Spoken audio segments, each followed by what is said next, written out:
everybody, welcome back to the Guitar Tricks channel. I'm Neal Walter, your host. We've got another lesson for you this week and a tip of the week.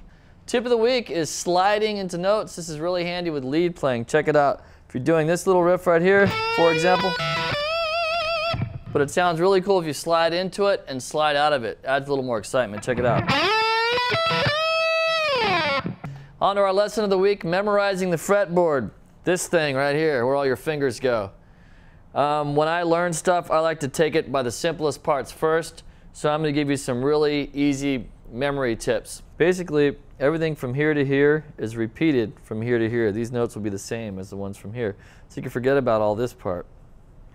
Also, you've got two strings that are the same, the E and the E. So whatever you learn on this string is going to be the same on this string. So that gets rid of that one. What I would tell you to do is to focus on the lower two strings, the E and the A, because most of the chords you play are going to be rooted on those notes anyway.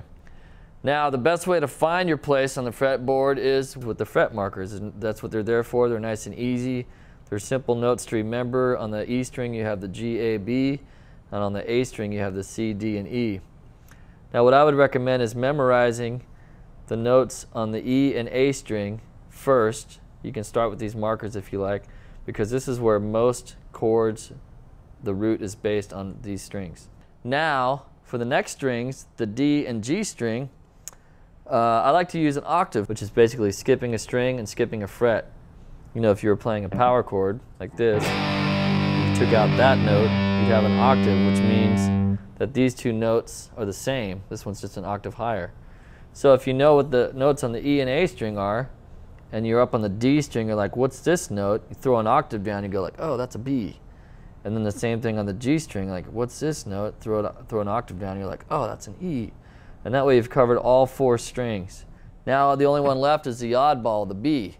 So what I like to do to remember on the B what the notes are is, you know the tuning trick when you press down on the fifth string, tune the E? Well, that tells you that this is an E.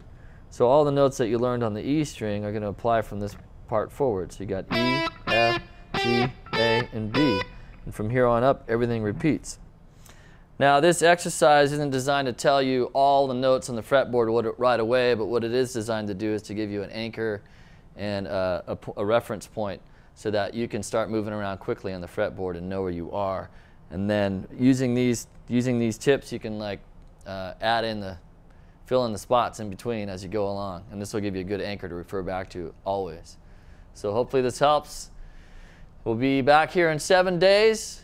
Find us, leave me a request at the forum, guitartricks.com, YouTube, Facebook, MySpace, and Twitter. Like savoir faire, we're everywhere.